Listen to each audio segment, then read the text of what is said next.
Halo kawan Kaliber, kita berjumpa kembali dalam Kaliber, kupas dan analisa berita. Bersama saya, Edi Wahyudi, dan Saya Indra Karismiaji kembali hadir untuk bersama Mas Edi mengupas berita-berita terkini supaya kita sama-sama terupdate dan kita melakukan pendidikan politik mencerdaskan kehidupan bangsa untuk mengembalikan kewarasan bernegara.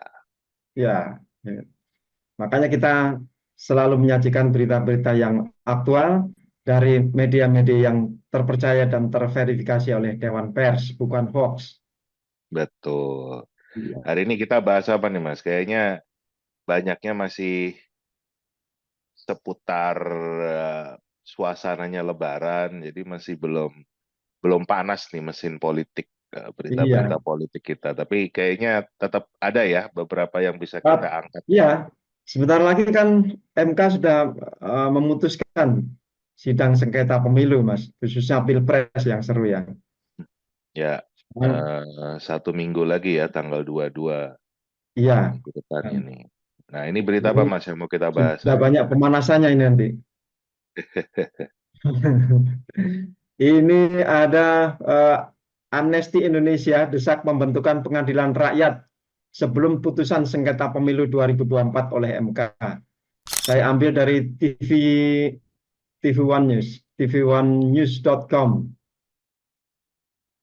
Direktur Eksekutif Amnesty International Indonesia, Usman Hamid, mendorong agar Indonesia membentuk pengadilan rakyat atau mahkamah rakyat. Hal itu disampaikan dalam diskusi daring bertajuk Mahkamah Rakyat untuk Keadilan Pemilu. Perlukah? Dia menyebut dibentuknya pengadilan rakyat ini juga didukung oleh kalangan akademisi, aktivis, hingga masyarakat sivil. Apa yang sekarang ini kita perbincangkan sebenarnya suatu wacana yang positif yang disampaikan oleh kalangan akademisi, aktivis, dan masyarakat sipil, terutama untuk mengungkapkan praktik-praktik yang tidak lazim dalam kontestasi pemilihan umum di Indonesia, khususnya Pilpres, kata Usman.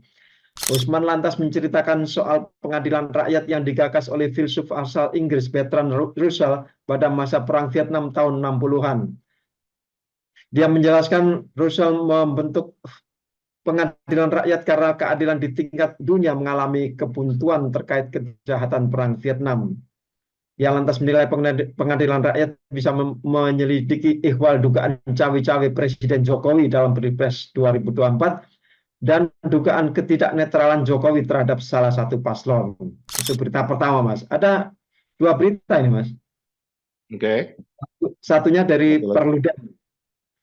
Bongkar kecurangan pemilu, Perludem dorong pembentukan Mahkamah Rakyat di Indonesia. Nah, ini senada ini. Perkumpulan untuk Pemilu dan Demokrasi atau Perludem mendukung dibentuknya Pengadilan Rakyat atau Mahkamah Rakyat di Indonesia.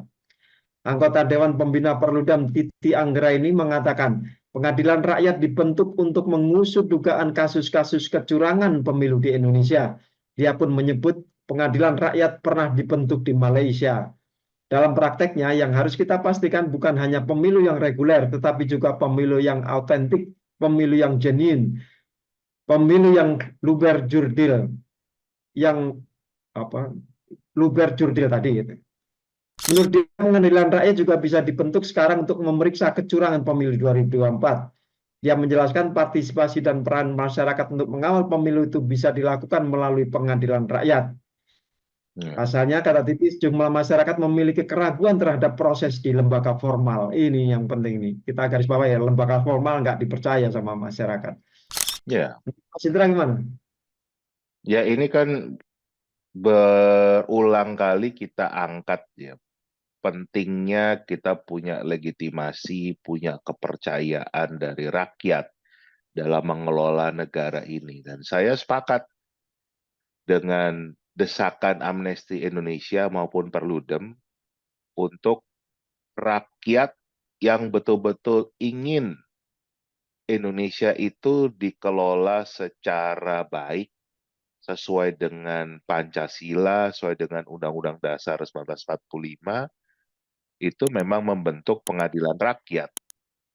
Karena kalau kita sekarang bergantung pada MK saja, Mahkamah Konstitusi, ya harus diakui kan salah satu problem awalnya kekisruhan Ya, pemilu 2024 ini ya ada putusan MK nomor 90 itu yang diputuskan juga melanggar ada pelanggaran etik berat di sana, dan itu yang merembet kemana-mana sehingga terjadi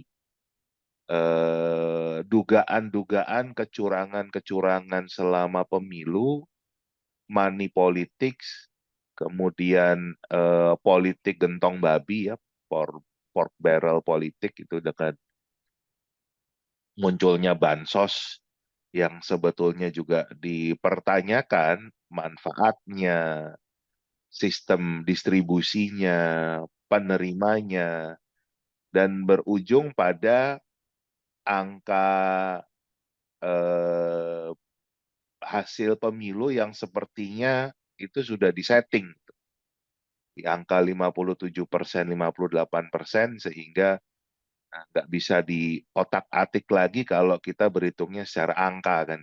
Jadi eh, itu yang kalau dari awal semuanya berjalan baik, semuanya jujur, adil, langsung, umum, bebas, dan rahasia, pasti nggak akan muncul suara-suara seperti ini kan, Mas.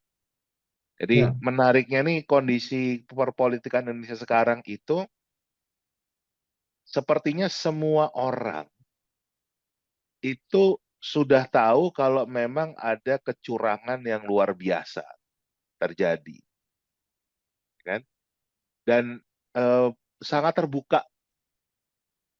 Tetapi seolah-olah kita sulit membuktikan kalau itu adalah sebuah kecurangan, ya kan? Ada upaya-upaya dari lembaga-lembaga negara yang berupaya untuk menunjukkan itu bukan kecurangan. Padahal kita semua tahu itu adalah sebuah kecurangan. Nah, ini sebetulnya membuat rakyat itu gelisah. Dan kita sudah lihat banyak pihak kan, kita lihat para guru besar. Itu pertama kali loh di Indonesia itu guru besar itu bicara seperti ini. Dan sayangnya kan juga bahkan dituduh partisan. Padahal mereka ini adalah para ilmuwan yang memang berbicara itu berdasarkan ilmu pengetahuan. Mereka punya kekhawatiran untuk bagaimana mendidik generasi bangsa ini ke depan kan. Kita juga berdiskusi berulang kali tentang ini. Kita memberikan contoh apa nih kan. Kita mau mengajarkan tentang anti korupsi, kolusi, nepotisme aja sekarang udah susah kan. Karena contoh yang muncul itu justru bagaimana melaksanakan nepotisme. Bagaimana sebuah keluarga itu bisa ditempatkan untuk memimpin berbagai daerah di Indonesia. Kan itu yang muncul dengan cara-cara yang tidak demokratis, tetapi dibuat seolah-olah demokratis kan. Karena itu kan berdasarkan pemilihan. Kalau rakyat nggak mau ya jangan milih. Loh, tapi pilihannya apa boneka kan gitu loh. Jadi nggak jelas. Itu yang terjadi sekarang. Nah, ini saya sepakat dengan dorongan Amnesty Indonesia dan Perludem. Perludem ya, untuk rakyat yang bersuara. Ini menjadi betul-betul menunjukkan kalau rakyat ingin kembali hadir yang namanya kewarasan bernegara. Kita semua melaksanakan kehidupan bernegara ini sesuai dengan konstitusi, sesuai dengan aturan.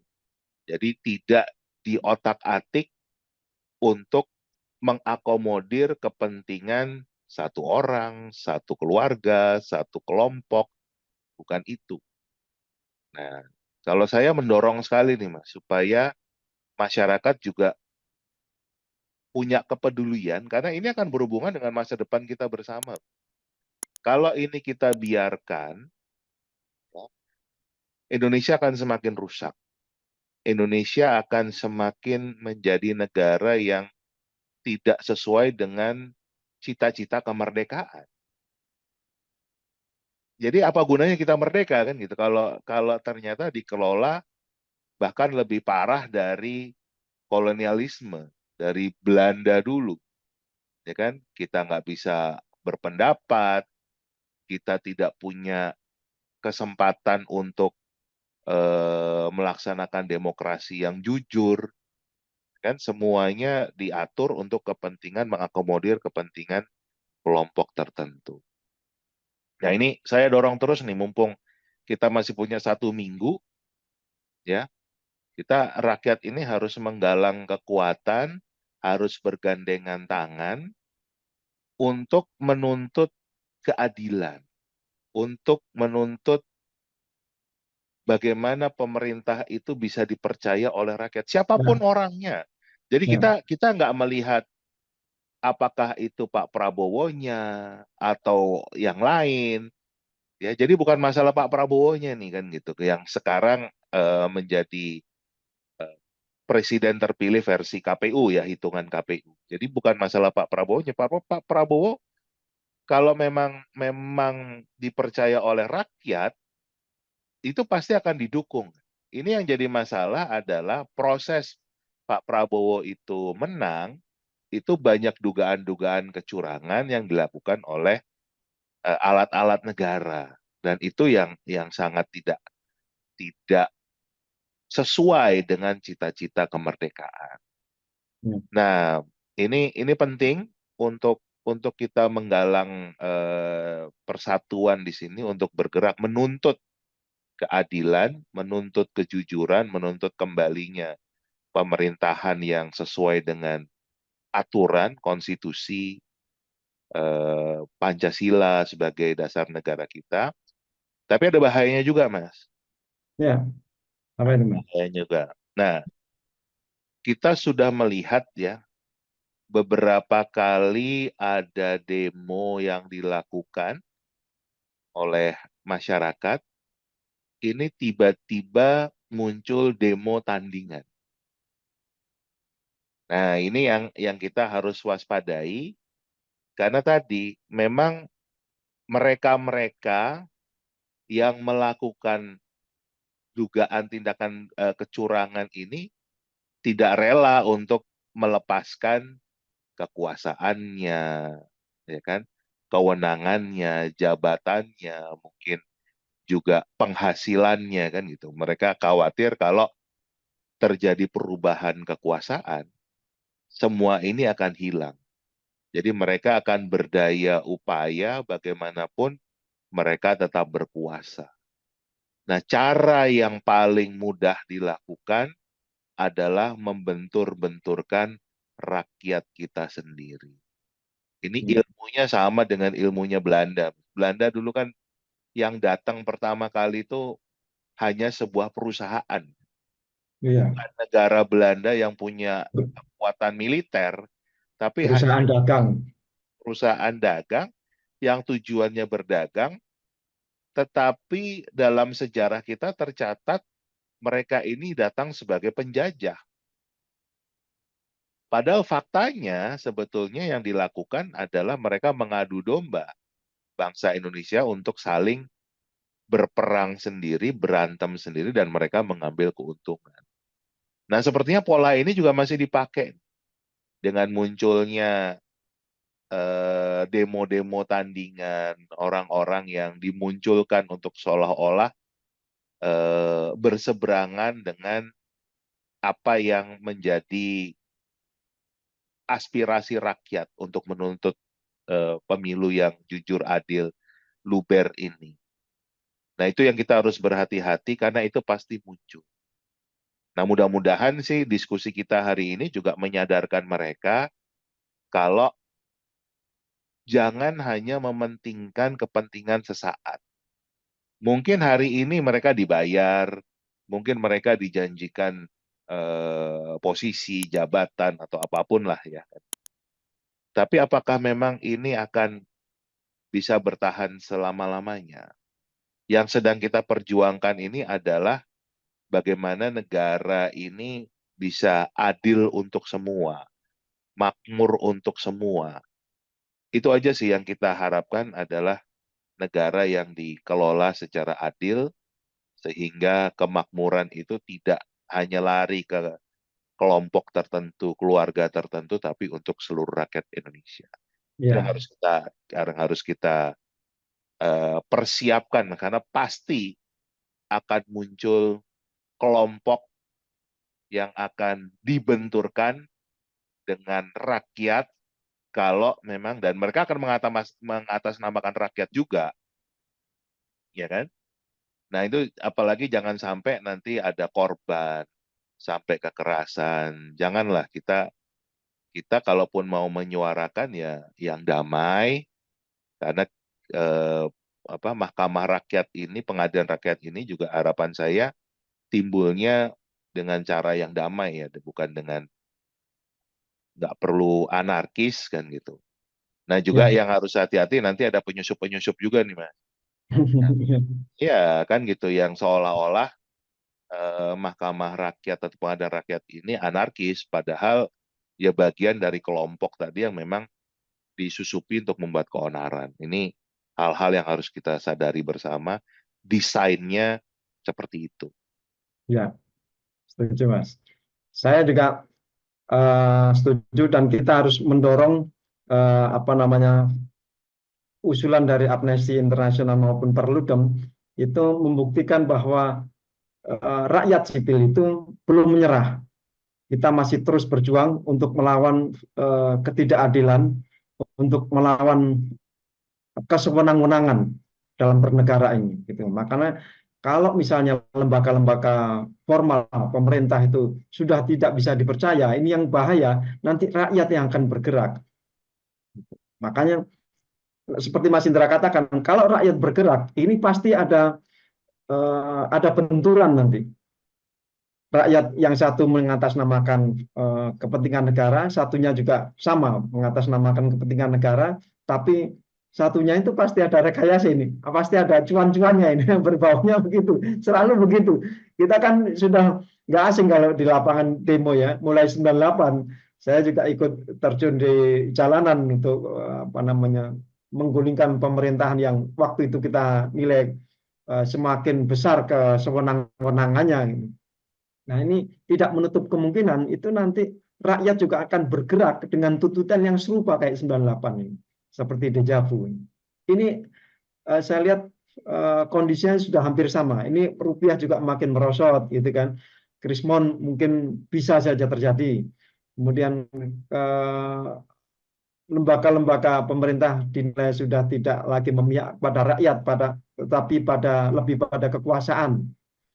Ini yang harus bisa dibaca oleh pemerintahan saat ini berkuasa. Itu Mas Indra. Ya, kalau kita melihat tondo-tondo kan gitu, itu memang memang arah reformasi jilid 2 itu sangat mungkin terjadi. Karena juga kalau kita bicara zaman Orde Baru itu kan semua lembaga negara ya tunduk pada Pak Harto kan gitu. Jadi eh, apa namanya, ya nggak mungkin lah untuk berseberangan dengan Pak Harto itu bisa diangkut sama tim beliau ya. Itu tahu-tahu hilang aja kan gitu. Itu zaman Orde Baru seperti itu. Nah kalau yang sekarang ini itu juga kan yang dirasakan. Kok semua lembaga negara itu tidak menyuarakan aspirasi rakyat, dan rakyat itu yang bicara sekali lagi bukan bukan rakyat yang tidak berpendidikan loh, bukan rakyat yang eh, bukan dari kaum yang tidak terdidik, tetapi justru para guru besar, akademisi, tokoh agama, tokoh masyarakat, eh, tokoh budaya, itu semua sudah bersuara. Nah, tinggal kita menanti dukungan rakyat yang lebih besar, walaupun memang eh, energinya ini betul-betul sudah terkuras habis, ya kan? Juga dengan kehidupan yang semakin mahal, semakin sulit, pekerjaan sulit. Nah, itu yang juga dipakai oleh kelompok yang ingin tetap berkuasa ini, dipakai untuk tadi mengiming-imingi kan gitu loh. Daripada kamu demo, udah sekarang demo yang ke sini aja nanti dikasih pekerjaan, dikasih jabatan, dikasih uang. Nah, itu memang memang salah satu kelemahan bangsa Indonesia Ya, yang memang sangat pragmatis karena memang didesain tidak menjadi masyarakat yang bisa mandiri, ya, masyarakat yang cerdas, yang kritis. Nah, itu memang PR-PR kita, terutama orang-orang seperti saya yang bergeraknya di bidang pendidikan, memang punya tantangan berat. Ada upaya memang justru membuat bangsa ini miskin dan bodoh. Kalau miskin dan bodoh itu mudah diatur-atur kan, termasuk untuk suruh demo jalan, disuruh melawan kelompok itu jalan, karena memang mereka nggak punya penghasilan yang cukup ya. Jadi asal nurut saja, dan itu yang sebetulnya membuat bangsa ini akan sulit maju. Nah, mudah-mudahan lah perjuangan kita bersama, termasuk dalam diskusi kita ini, bisa membangkitkan semangat rakyat. Sekali lagi, bukan untuk kita mendiskreditkan siapapun ya, tapi kita hanya ingin menuntut supaya negara ini dikelola sesuai dengan aturan, sesuai dengan konstitusi, dan aturan itu, hukum itu tidak diotak-atik untuk mengakomodir kepentingan orang tertentu, keluarga tertentu, kelompok tertentu yang merugikan rakyat. Dan itu yang kita lihat kan, rakyat itu menderita saat ini. Faktanya seperti itu, dengan harga yang semakin mahal, pekerjaan susah, kehidupan susah, hutang kita juga semakin tinggi. Itu kemarin saya lihat postingannya Prof. Awalil menarik tuh. Beliau membuat catatan hutang kita sudah, kalau digabungkan dengan BUMN dan lain sebagainya, 19.500